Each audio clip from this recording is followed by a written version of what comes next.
Okie dokie. Hi, everybody, and welcome to today's webinar. My name is Sophia, and I'm going to be your host here today. I work for Agile 42, and I'm here with my colleague Dennis, also from Agile 42, and we are both very, very happy to bring our guest Philipp Scheller also into the webinar today. And Dennis and Philipp are going to talk about design sprints.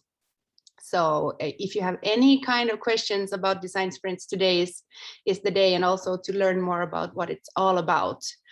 Before I hand over to Dennis and to Philipp to introduce themselves, I'm just going to get you some practicalities on how we're going to use Zoom today. So please, everyone, open your chat because you might need it today, and set the blue box to everyone so that you will be chatting with everybody here, not only the panelists and hosts of today's session. The recording is already ongoing, so we're going to record the session, and that's going to be shared with everyone tomorrow who registered to the webinar. And it's also going to be online on our social media platforms. So if somebody's missing out the live session today, you're welcome to share around the links that we're going to send out to you. And I think that's it. We're going to have a lot of questions probably coming in today, so please use the Q&A for your questions so that we can have a look at them throughout the webinar, and especially in the end of the webinar today. And I think that's it from my side, guys. I'm going to hand it over to Philipp first to present himself, as he's our main guest, and then it's Dennis' turn, and off we go. Thank you, Sophia. Thanks for having me, guys. Yeah, my name is Philipp Scheller. I'm a founder and managing director of Iterate. We are a Berlin-based consultancy for agile transformation and product innovation. And we are close partners with Agile 42, working together on multiple projects. I will leave it here, and maybe we can dive a little bit deeper later. Dennis. Yeah, hi. Yeah, cool. Cool that you are here, Philipp. Yeah, hi from my side as well. I'm Dennis. I have a background in human-centered design, design thinking, and design sprints, and already worked a couple of times together with you, Philipp, which was super interesting, super cool, and a nice experience. And I'm looking forward to speak with you today a little bit about design sprints. But before we start, I think, Fia, we prepared a little poll, which is about you guys, not about us. It's about how much experience you have with design sprints so far. And you can decide and select. Have you ever heard about it? Did you ever attend a design sprint? Did you read a book about it? Or did you even wrote one? And I would be really, really, really surprised if there are people here who also wrote a book about it. I can't vote, right? No, you cannot, unfortunately. Did you write a book about it? Well, yes, somehow. But we are getting quite a lot of votes, and it's most of the audience here have heard about it. Somebody attended a design sprint, and someone also read the book, but the majority only heard about it so far. So I think that's good to know for you guys when we're gonna open up the topic today. Super interesting. And I also just realized that we hit the 100 participants mark. So, yes. Whoa.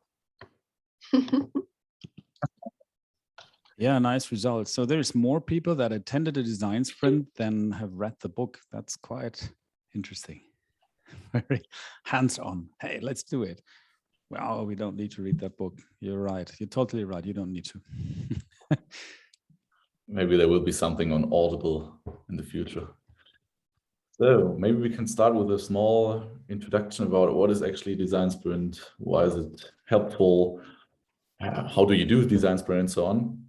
And Philipp, I can start. When you're a company or a person, you might have a lot of different ideas. And most of the time, also when I was having a coffee with my friends or so on, we always had amazing brainstorming sessions about possible solutions, ideas about, I don't know, whatever kind of product. And yeah, I'm still here. I didn't invent any of those products. I didn't develop any of those. And for a company, there are a lot of risks if they have a lot of ideas and if they have a lot of solutions in their mind, because they might go with one and they might waste time with that one because it's not the right one. They might lose money and energy And this is all due to the fact that they are going with the wrong solution, right? And this is where actually the design sprint is a super nice solution to, because it helps you to identify what is the right problem and what is the right solution to go with, and validate quickly, and figure out in which way to proceed. Yeah, that's correct. I mean, there's a lot of ideas out there, and yeah, some of them even might come from your boss, and you know, the higher the idea's origin is located, the more important the idea is. Of course, you might have heard of the hippo effect. That, of course, most of the times turns out to be a problem, because you just execute on an idea without really validating it. And I think here comes the full power of design sprints, which enables teams to validate ideas in a very, very concise and fast forward process. Exactly. Cool. Yeah, so maybe you might wonder what design sprints actually are and where they're coming from. Well, Google Venture was inventing it a couple of years ago. They have applied it for actually startups that were applying for getting ventured by Google. And there was a guy called Jake Knapp who wrote a book about their approach. I quickly show the book, Jake Knapp, and that's his book. That came out, I guess, in 2016 or so. And so a design sprint is basically a design thinking format or process, if you will, if you wish, on steroids, as I like to say, which basically means you do a whole design thinking process, which starts with a problem and getting empathy for a user, and goes on with creating ideas that you're validating with real customers. And you do this within a very short period of time. If you read that book and you follow the original process, it says you can do that in 5 days. We have a slightly a different approach to that, which I will introduce in a bit. And maybe also to give you some more background information, what is needed for a design sprint. So first of all, we start with a big and relevant challenge to a critical problem that you need to solve from both your customer's perspective as well as from your company perspective. Then you need a team of round about 7 to 10 people with very diverse perspectives and skills and backgrounds. And you need 5 days in a row in which you're going to work together from the problem to the tested and validated solution that you generate together with your team. Yeah, with 5 users actually by the end of the design sprint. Yeah, and design sprints are an appropriate approach in certain situations. For example, whenever organization needs to solve a critical business issue, create or be innovative, or they get stuck in a project somewhere on a certain phase, or when there are obvious solutions, when there are no obvious solutions to a certain problem or to a really important problem, right? And therefore, design sprints can be used for lots of different use cases, actually. You can, for example, test the feasibility of a new business idea, or you can jumpstart a project in the beginning, a product or a service as well. You can identify key priorities or features for any product. You can develop an MVP roadmap or something like that, for example.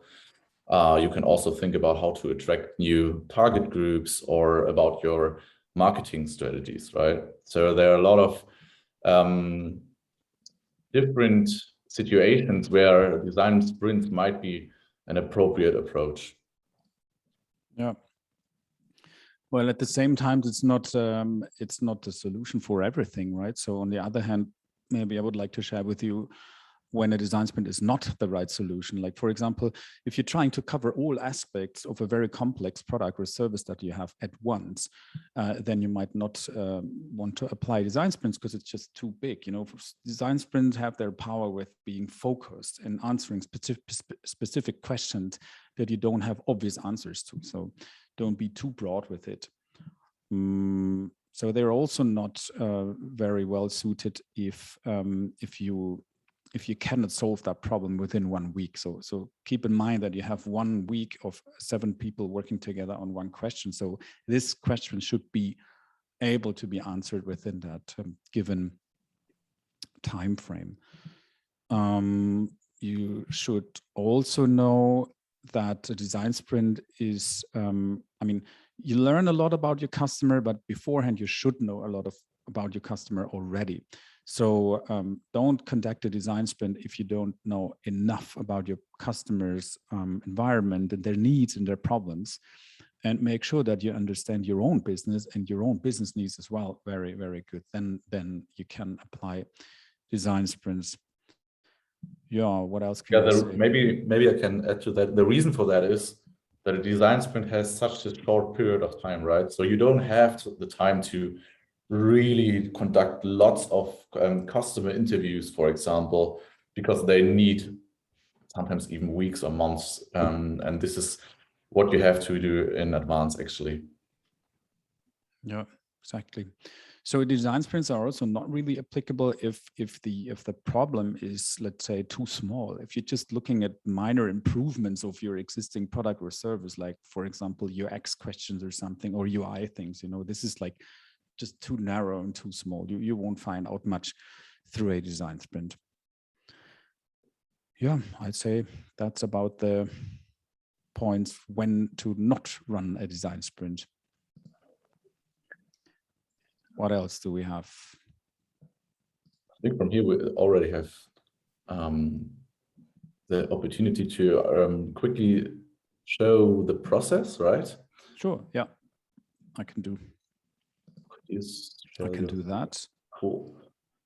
So of course, I mean, some of you have already been attending a design sprint, but you and you followed most probably the steps that have been described in the book of Jake Knapp, but colleagues of ours have developed the concept further. I mean, there's a whole scene worldwide, you know, of people who, there's a whole community who is developing the whole design sprints concept. So no wonder that after 5 years, meanwhile, you will find different approaches to design sprints other than following the step-by-step guide that has been described in the book. And some colleagues of ours, they have invented it's basically 1+4 approach to design sprints, which basically means, okay, so before you jump into a design sprint, it's quite important actually to define what is the problem that we're trying to solve, both from a customer's perspective as well as from a business perspective, because we've seen too many design sprints failing just for the reason that people were super excited about the methodology and the framework and have read the book and just wanted to jump right into it and, hey, yeah, chaka, let's go. And then didn't give themselves enough time to gather all information which they actually need. First of all, make sure that you define the right challenge. What is the right challenge? The right challenge is actually a challenge that is addressable, that is not too big, and that is also not too small. So you have to level something in between. Also, what is very important about design sprints is that you need to get your stakeholders buy-in, because of course you are not in an empty space. There might be senior leadership that has some interest in your innovation work. There might be some colleagues, you know, and maybe even external partners of your company and so on. So you might have multiple stakeholders of which you need the buy-in, because you might need them throughout the design sprint or even after that. So the earlier you start communicating about what you're trying to solve and do, the better it is.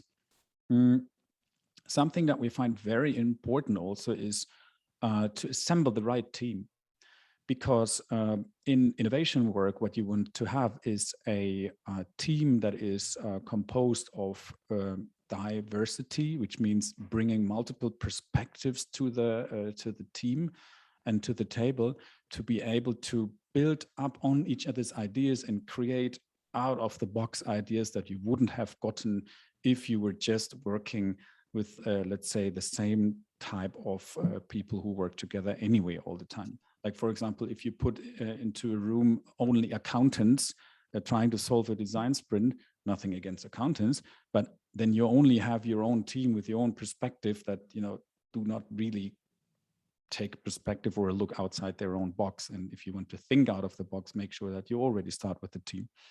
And of course, very important also is understanding your user. I'm surprised how little both development teams as well as marketing teams or people working within a company in general know about their user. And I'm not talking about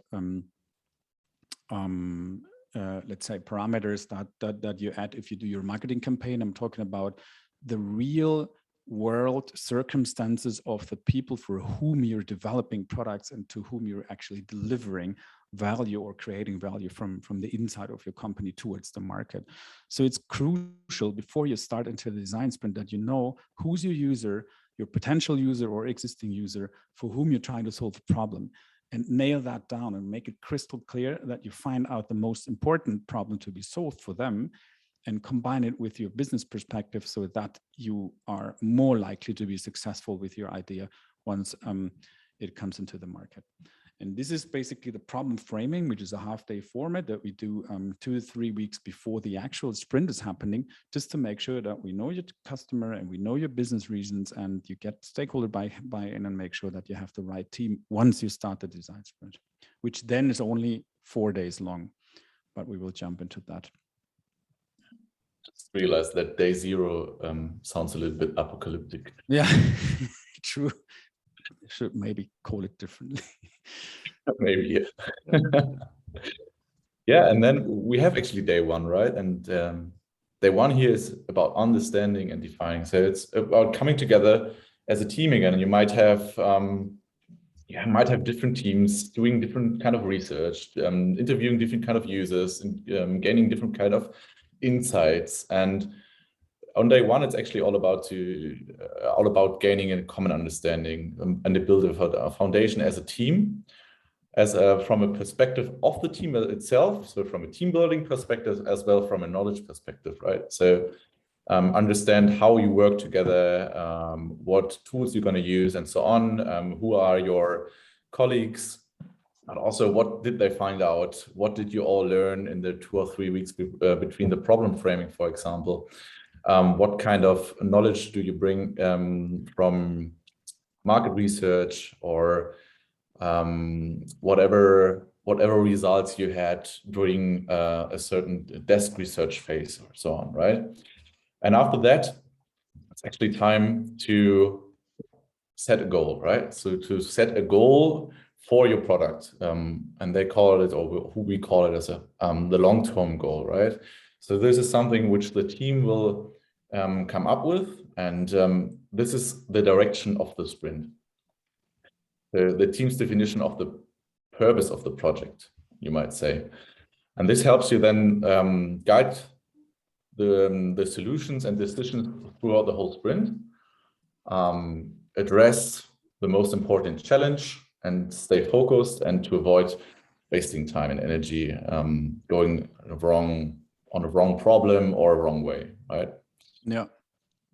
And after that, we will define a sprint, not only one sprint question, but a lot of sprint questions. And these are things which bring you which ground you a little bit, because with your long-term goal, you should be actually optimistic. You should be a little bit visionary, maybe even. And with a sprint question, you want to be maybe a little bit more realistic and ask yourself what kind of things might be obstacles. What can happen which make the project fail, and what can happen what make the project succeed in the end, right? So it's kind of a success matrix as well, you can say so. And they're really helpful to face the worst case scenarios early on, right? In the beginning of the sprint, and not only at the end. And you can stay focused on that questions, and you also go a little bit back to them during the sprint to align on a certain focus fields you actually defined during your sprint question creation. It's kind of a checklist, actually. And after that, There's the story mapping or customer story mapping, so-called. So you might think about a customer, which you figured out. Journey you mapping, customer journey mapping. Yeah, thanks. Exactly, customer journey mapping. You think about a customer and what his journey actually looks like, right? So from all the things you already decided on, the long-term goal and your research data and your understanding, you think about, okay, what could a possible journey of your user look like? You define that one, for example, from step 1 to step 10. You begin with a beginning and the end of the story, and then fill out the gaps in between. So what a user, for example, does when he is entering or he's buying something on the internet, he first logs in on the website, maybe creates an account, then browse the shop, maybe put something into the Warenkorb. I forgot the English word for that one. And then in the end is logging out and paying and so on. So you will try to make this really visible, right? And then after that, when you have that and you create it within your team, which can be, for example, every one of you is doing this individually, every one of the team is doing their individual customer journey map, and you will then share that one and create a common one with all the critical aspects from all the customer journey maps. You might have one in the end, or you will have one in the end, which will be a combined customer journey map, your final one, and you can present that one to experts in the end and discuss what your results actually are. And then maybe redefine them. And then in the end, after that, you will create some how might we questions, which help you to turn questions or turn challenges into opportunities and frame a little bit your challenge, right? And Philipp, you're always welcome to correct me if I say what I would wrong. like to add with this day one is like most of the times day one is actually the most intense one, I have to say, for the team, because multiple things are happening there. Number one is you have to actually find together as a team, you know, you have to define your challenge. There's a lot of thinking, there's a lot of alignment work going on, a lot of discussion, and we see people at the end of day one really being exhausted, like, I thought a design sprint would be fun, you know, and now we have a lot of discussions and so on. So both for the facilitator as well as for the team, it's kind of tough day, I'd say. Yeah, but and very analytical, huh? Sorry. Kind of.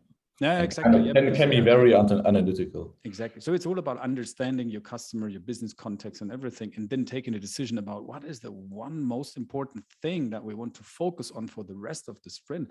And sometimes we have that, not sometimes, actually always, we have that fear of missing out. The FOMO is kicking in, like, oh no, but if we only had more time, we should discuss more. And I'm always like, no, guys, if you look back how many times you're discussing during your regular workday, the real magic of design sprint is that we're time boxed, hardcore time box, and we cut down these endless discussions. We force you to take a decision. We forgot to talk about the roles. Actually, you have a facilitator, you have a team, and you have a decision maker in that team as well, the decider, right? So that's the magic about it, to starting to feel comfortable with 80-20 approaches and not the 100%, and let that FOMO go. You know, you will not know whether you took the right decision or not, and it's not important. You have, you know, your best possible approach, try it out. I wanted to say shut up and go on, you know. Don't get lost in the possibilities.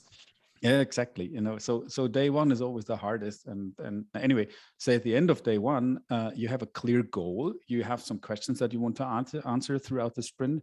You have a proper customer journey map, which gives you a very good understanding of how your customer is moving through your actual product and service landscape. And you have the most important question that you want to be answered throughout the rest of the design sprint, which is actually a lot of work if you just think of that you're talking about this in one day, right? So it's quite a tough thing.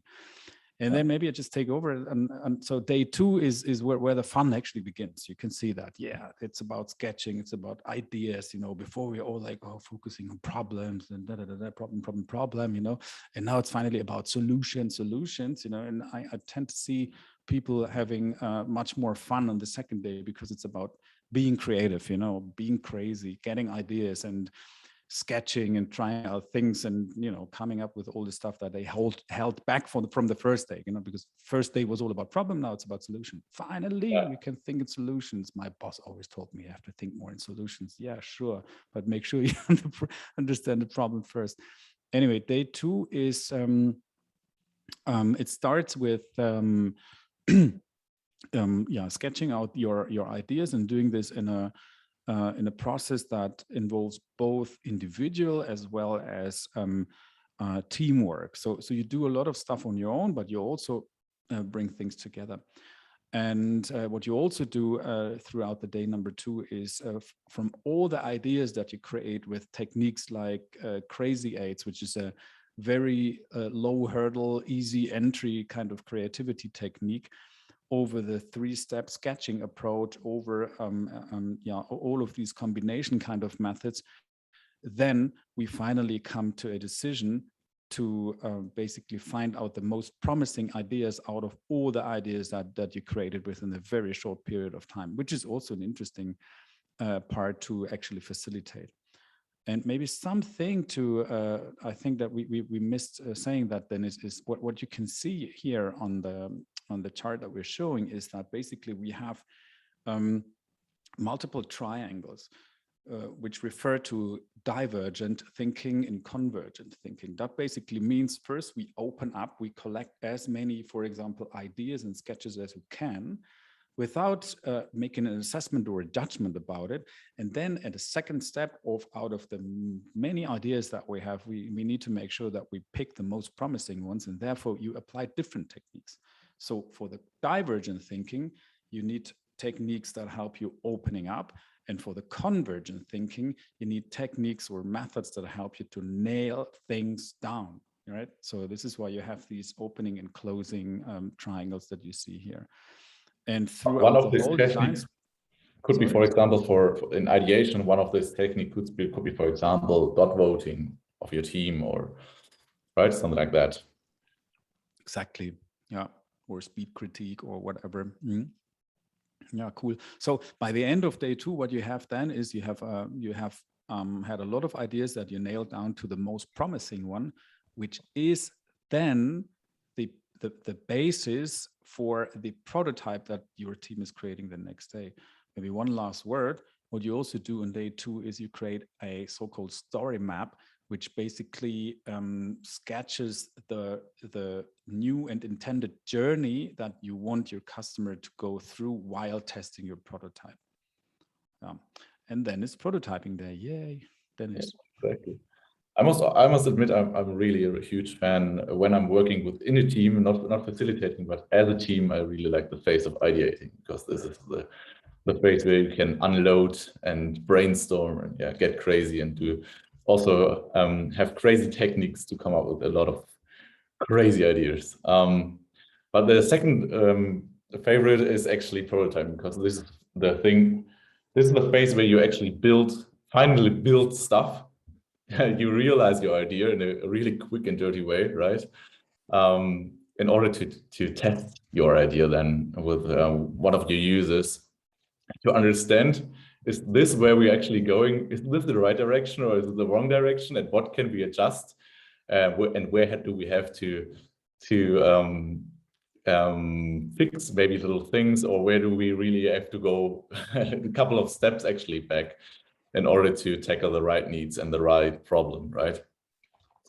And in prototyping, it's, as said, it's all about do it quick and dirty, because you need to have feedback quickly, and it's not, you don't have time to develop a real program, for example, within half a day or one day.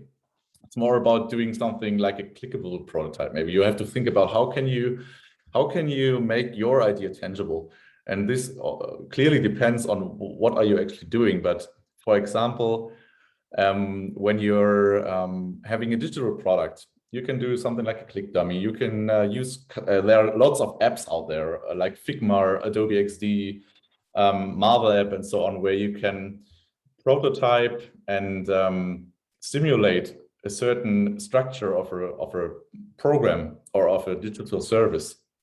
And you can also always think about doing something in the real world, in the not so much remote world as well, to do a real physical one. Or if it's too huge, you can always also think about to prototype the marketing strategy of your product. Some way which shows the user what your idea is and how it works, and where you can then go to your user and let that person interact with this idea, right?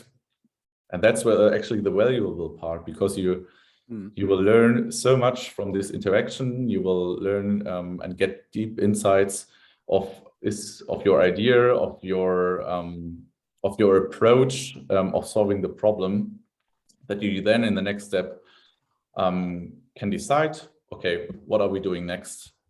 And yeah, hopefully in the end have the perfect problem and the perfect idea and the perfect product after even a couple of sprints, right, Philip?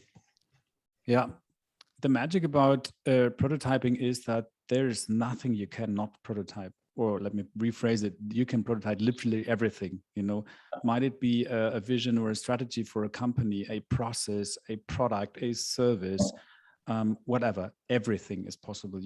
Even a physical product. We did design sprints with physical product prototyping and testing. So there's everything you can prototype, and it's fun, as you said. And the best thing is actually the moment that your idea has first customer contact. This is like an eye opener. I love that. That's why we always record actually the user tests, and then we make highlight videos out of it, because most of the times the teams then present it afterwards to senior management or other colleagues, and just make a 1-minute highlight video of the user test, and this says it all. It's like, oh wow, okay, so now this is how people interact. It's super funny to see also if there's a team which is doing a design sprint for the first time, or also testing or for the first time. You're sitting there, or the team members are sitting there and looking at the user, and they're saying like, how can you not get our solution, and how can you not understand what we actually built? Yeah, very good point actually, because the thing is that it's not the user who is an idiot and doesn't understand your idea. Maybe your idea is garbage, you know, or maybe, and that's about it. You know, it's not about selling your ideas to someone. It's about finding out whether your idea is viable or not. You know, does it really solve a problem? And it has a lot to do with mindset also. You know, you get into a design sprint not for validating your idea, or because an outcome of a design sprint can be, okay, yeah, guys, lucky us. We had an idea that actually solves a real problem and people want it. That's great. But that's one of 3 options. You know, the other option could be, okay, nobody wants it. But, you know, you have to learn to celebrate this as a success, because you did a design sprint and you found out a shitload of new information about your customers. And luckily you found out that nobody wants this product, because then you did not invest hundreds and thousands or maybe even millions of euros to create something nobody actually wants. So celebrate that. Great. You know, you did not lose another year of development. That's amazing. And the third option, of course, is to say, well, we found out a lot, but we do not have enough confidence that what we found out is actually enough. Let's do another iteration, which means let's change something in the prototype, or maybe change the whatever the idea or the customer segment, and see whether we can find a fit between the problem and the solution, right? And then you do an iteration. So you have these 3 options. So a design sprint is not there to validate your ideas in terms of, okay, I want proof that this is the right thing. Be open for the opposite as well. And I see we're getting a lot of questions here, and actually I could talk so much more about it. Actually, if you wish, we can also say something about what's the most important things from a perspective of a facilitator, because I don't know how many of you guys actually are facilitators and want to facilitate a design sprint, or if you're more interested to get some of our insights that we gain from the participants' point of view, whatever, it would be up for you. So Sophia, how are we going to do this now? You're going to read out the questions to us and we answer them one by one, or? I think that that's a very good idea. I can ask you some questions. There are quite many of them coming in. So that's good. let's take the first one. So you mentioned the three different roles, the team, the facilitator, and the decision maker. But does the decision maker always make all the decisions to ensure some convergence, like defining and deciding and so on? And isn't that risky if that's the case? No, that's a very good question. Thank you for that one. Okay, so first of all, there's a reason why you have this decision maker role within design sprints. People tend to discuss everything to death. And at some point, what you need, especially in a fast forward format like a design sprint, which is very concise and very time boxed, and you have very little time to actually move and deliver something, that at some point you take a decision. And the decision maker has also the task to bring in the broader vision of the reason why, which means should be someone who is rather, let's say, working in a strategy background, maybe senior leadership or whatever, but someone who holds the vision of the project and why we're doing this thing. So this person should always make sure to provide enough information to align the whole team. And at the same time, and this is only for the case that that the sprint results itself or the discussions do not end, takes a decision at that moment when the team is stuck. And we have that moments every now and then in sprints where you just cannot come to a decision. Also, we apply all sorts of decision-taking methods. And this is the point where the decision maker has to make the call and say, okay, this is what we're doing. So it's rather an enabling function and something that pushes the team forwards rather than a top-down hierarchical command and control kind of way. This is no room in design sprints. Yeah, I just screened the participants list, and I saw that there are a couple of people who joined also a sprint with us, Philipp, and I think they would totally agree. They with now what want to I learn said, the theory that we behind talk it. about things for weeks, I guess, instead of just half an hour. Thanks for that question. Do we have more? Let's go into the next one. Being innovative can take a lot of energy and take a lot out of you in a session. So how do you personally keep up the energy in your work and the fun in it being? Yeah. Maybe I can start and sure. maybe add something. This is always a really difficult part, because especially when you have a whole day and you see the journey throughout the day, you can totally see that in the beginning everyone is super enthusiastic and powerful and energetic, and then after a while, and especially after lunch break, and if there are certain problems popping up and they're overloaded with information, it's kind of getting down again. I think, Philipp, we also have something like the emotional roller coaster, which we always ask in the end, like, what was your emotional state at that certain phase to capture it? Because this is always going up and down kind of somehow. And there are certain things you can do. For example, you have regular breaks and so on. You have to have off-topic things as well, like a warm-up where you don't speak about the design sprint itself. You're just having fun with your team members and take time for conversation which are not on the design sprint topic, for example. That's what I love to do, like to get back from lunch, for example, or to come back from a break, do a quick warm-up and do something, bring your move your body or something like that, even exactly. Exactly as you described, because as you just mentioned, it's like it's quite exhausting to produce ideas on demand just like that. We're not used to that, actually, and so that's quite energy consuming. So what we try to do is find a nice balance between giving time for relaxation, for also moving your body, but also then like being focused. So we're always swinging from one end to the other.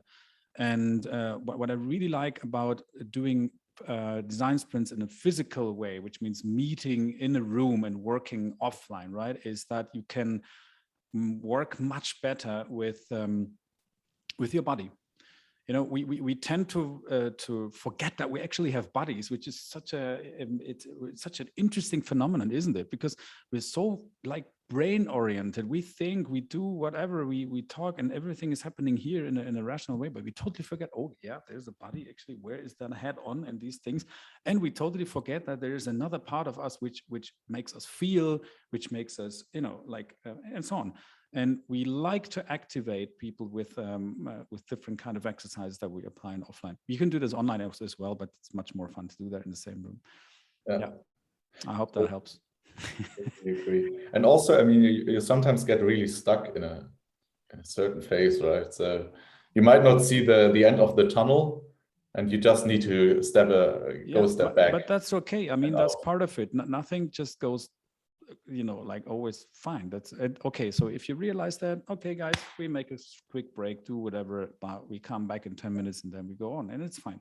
It's also fine to acknowledge that you cannot, I mean, you're not a machine. You cannot perform nonstop, and especially not on demand, right? So we try to create everything in a way that it makes you working more easy. But I mean, in the end, we're all just humans.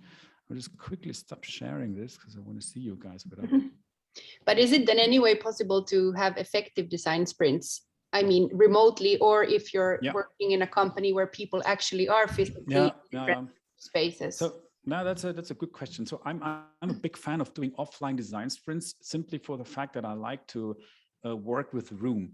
Because in design thinking, one crucial part of success of these kind of projects is not only, of course, the methods and the process and the mindset and so on. It's also the room. You have no idea how big the impact of a room is in terms of innovation work. That's Dennis can tell you much more about it than I can, of course. But also as a facilitator, you kind of groove and swing with the people, you know, with like how do you feel? You have these things that get lost somehow online, but still, I mean, Dennis and I, we did a couple of design sprints actually with teams that are internationally distributed, who are not co-located, you know. So we just did a design sprint with actually 3 different continents being involved, cross culture, cross continent, and these people would never have the opportunity during Corona times to work together on an innovation project. So that's so magic and so cool that now with all the given tools that we have, like Miro boards and Zoom and whatever, that we can actually work together with teams that are distributed all over the world. It is possible, but still I prefer offline. Yeah, totally agree. And one more benefit actually of the online setting is there's one thing after the design sprint, which is kind of a risk that you are not proceeding with your results. And this is sometimes due to missing documentation. And the thing is, you have some stuff on the whiteboard, you might erase it, you might take a nice picture of it and no one can read it. But in the remote setup, in the moment, you have everything on a whiteboard, on a virtual whiteboard. Everything is safe. You can work with it immediately after the design sprint and continue working with that. And this is, from my perspective, one of the big and huge benefits of the online setup. Yeah, that's great. Nice. So do we have more questions? I think I saw one. We have still a few more. Yeah. Do you want me to continue to? Sure. Take some more. Okay. So here's a interesting question also. Like, how you spoke a lot about getting to know your user. So here is a person asking, how regularly should also the development team, Scrum Master and product owner get to know more about the user? Or is it only crucial before the design sprints, or anyway good to know? Can't you answer this yourself, right? To me, that's such an obvious answer, right? It's like, so if you create products and you don't know for whom, what is the, I mean, how can I put it nicely? It's helpful to know who are those people for whom you're creating products. And I know, like, especially developers, you know, they like technology, they're into, you know, coding. That's why they are coders, you know, and we should totally respect that. We're not turning a developer into a researcher. That's not our intention. But hey, come on, you might still be interested how people are using the product that you create for them, right? Or why not? And maybe it's even more interesting to get to know, or to know what are the flaws with it and how you can improve them, and to get feedback about what you can make better. You know, it's not about writing lines of code. It's about creating value for your end user, and getting feedback is the most rewarding thing I always hear from people. I do definitely think that both developers and product managers, as well as Scrum Masters or any kind of person who's involved with creating products for people or services, should have as much customer contact as possible. And I don't mean you need to be researchers or anthropologists or whatever. It's just, I mean, ask your customer every now and then whether you're solving a real problem for him or not, or how you can improve your product. And that's about it.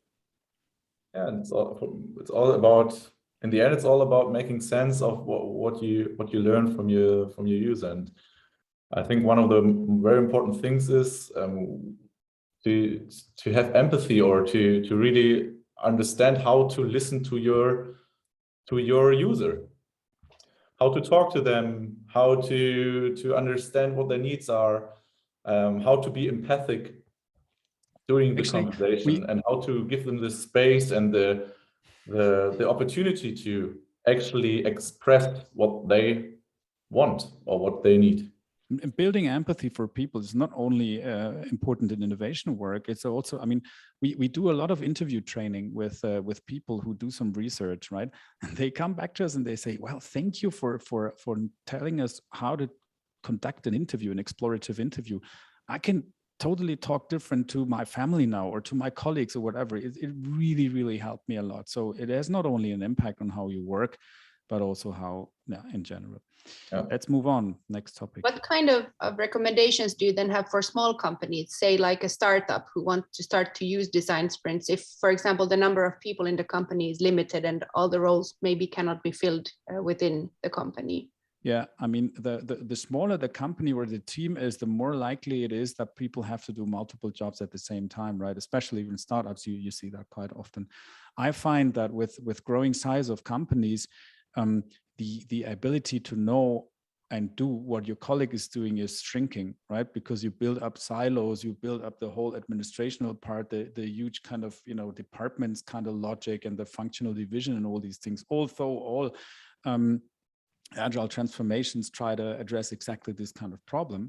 So I think, I mean, if you're a startup, you can work with design sprints, as well as if you are a big company, you can apply that in a non-governmental environment as well. It's like there's no challenge you can't address with either design thinking or even design sprints, as long as it is not too broad or not too narrow, right? So that's applicable everywhere.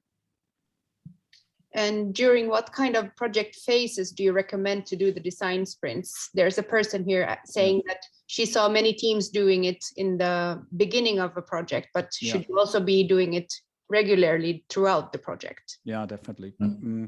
So I'm not sure what you mean with project, but let me just assume that that you follow some sort of process logic, which means first we do some ideation, then we do some, I don't know, concept testing, and then we do some development in the end, we do scaling and so on.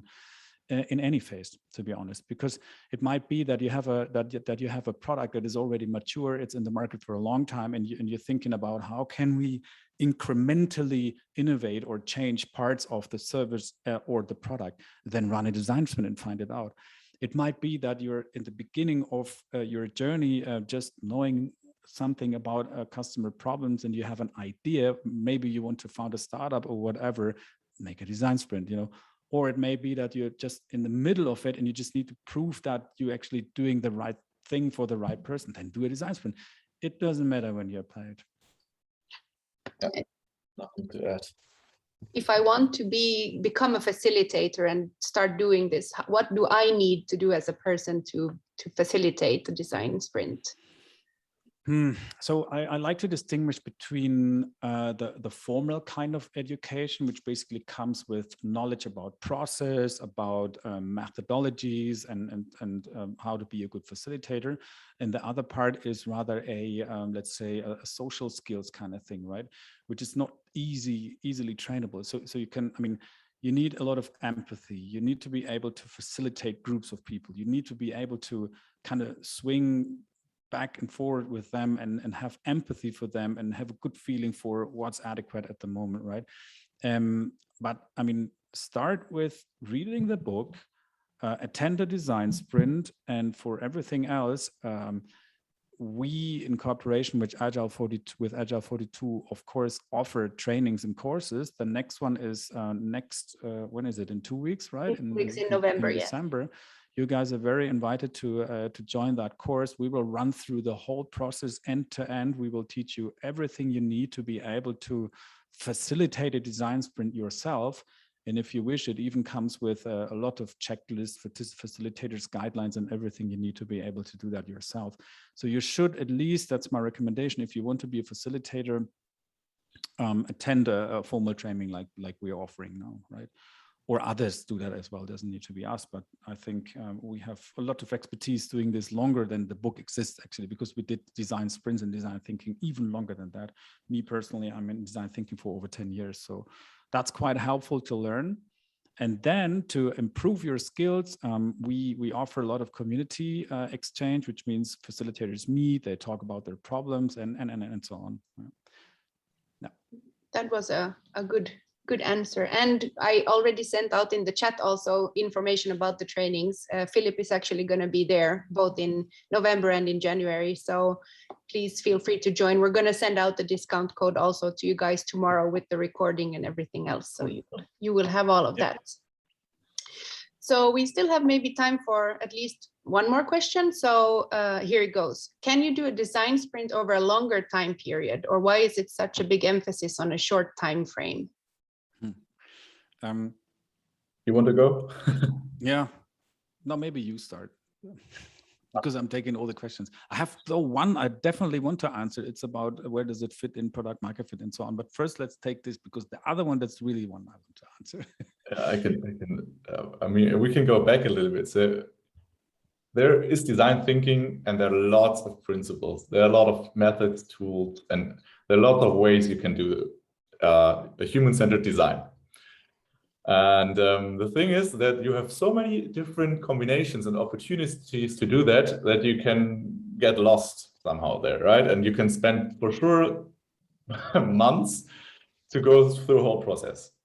Which, for example, in the design thinking process and the design thinking project, you can spend 1 or 2 months in research phase. You can spend a week in ideation and the synthesis before, and then you go into prototyping and testing, and then you iterate already, and it's maybe never done, kind of.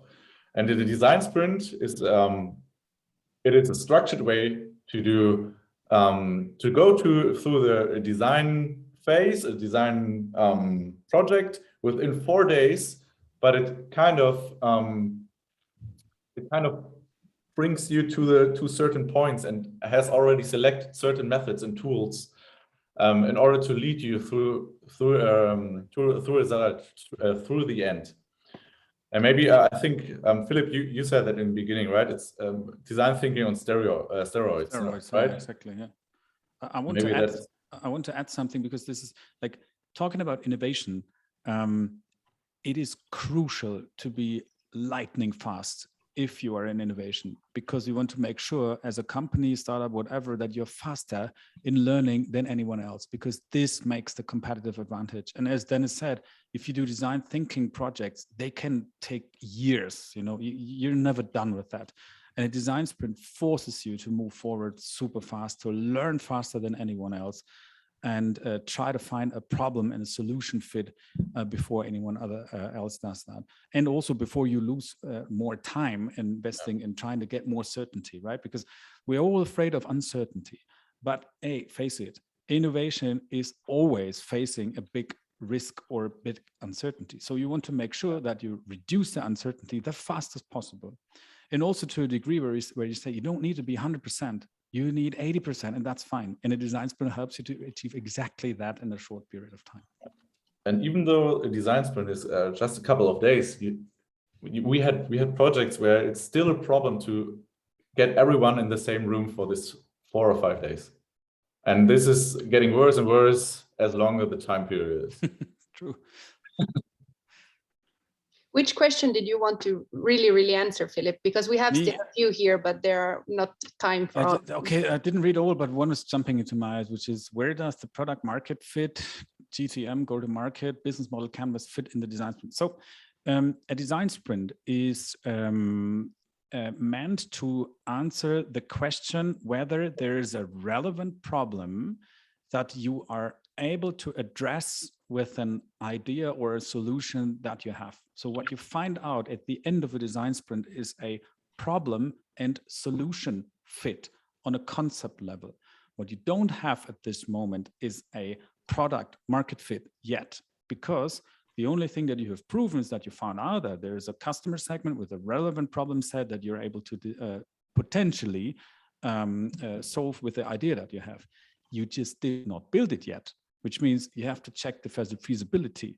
So you have found out the desirability, which means there's a desire for your product or your idea, but now you have to prove that you're able to actually build it, which means feasibility.